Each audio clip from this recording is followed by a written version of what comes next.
In today's video, we're going to dive into the controversial WorldCoin proposal, a project that promises to revolutionize the way we understand identity and financial transactions. Let's talk about how this technology works, the promised benefits, and the ethical concerns that it raises. Is it an inevitable evolution?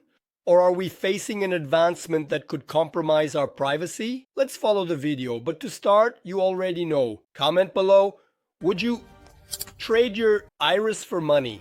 Do you believe it's a positive innovation, or do you think it's a boundary that shouldn't be crossed? Comment below, let's talk. Don't forget to like and share the link to this video in WhatsApp and Telegram groups for the people you care about to stay updated on this topic. Deal. Let's continue. The proposal to receive a financial reward just for scanning your iris brings up fascinating and controversial questions about technology, privacy, and the future of human identification. This is the premise of WorldCoin, a project led by Sam Altman, CEO of ChatGPT. The idea is to create a global digital identity based on eye biometrics, offering cryptocurrencies as an incentive. However, what may seem like a revolutionary initiative carries complexities and risks that need to be carefully analyzed. Biometrics, widely used in devices like smartphones and security systems, it has already become part of our daily lives. Technologies like facial recognition and the use of fingerprints are tools that verify identities in a practical way, safely. The difference with WorldCoin lies in the choice of the iris as an authentication method due to its uniqueness and resistance to fraud. However, the collection and storage of this information raise legitimate concerns about its security and future uses. In the countries where the project has been implemented, such as Brazil, Nigeria, and India, physical points have been set up to carry out eye scanning. Participants receive digital tokens which can be converted into cash, attracting especially people in economically vulnerable regions. On the other hand, countries like Germany and Spain have banned the initiative,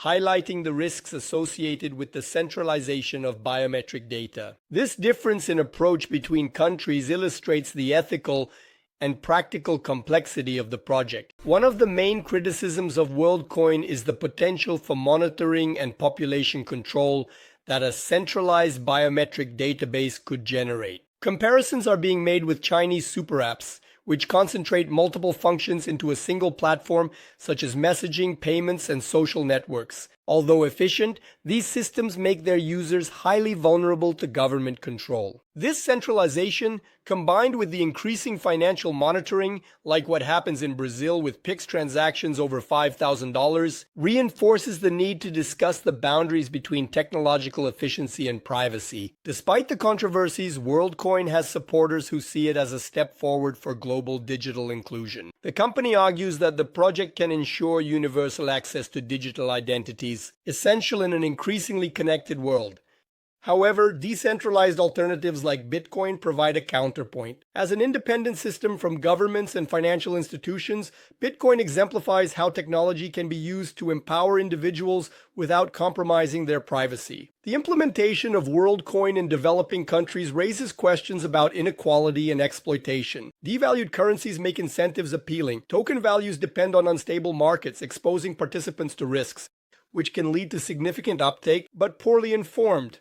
At the same time, the value of the distributed tokens depends on unstable markets, leaving participants vulnerable to economic fluctuations that are beyond their control. In countries that have decided to ban the project, the focus is on protecting against potential abuses in the collection and use of biometric data. Once stored, this information can potentially be utilized for unforeseen purposes, raising both ethical and legal concerns. Even among the project's supporters, the need for greater transparency is widely recognized. The decision to participate or not in this type of initiative should be made based on a careful analysis of the risks and benefits. Exchanging biometric data for cryptocurrencies may seem like an opportunity, but it's crucial to consider the long-term implications. Projects like WorldCoin represent the future of identification in the digital economy, but they also highlight the importance of discussing how to balance innovation and privacy in an increasingly interconnected world. After analyzing all these aspects, in my opinion, it is clear that WorldCoin is a milestone in the field of technology and the digital economy,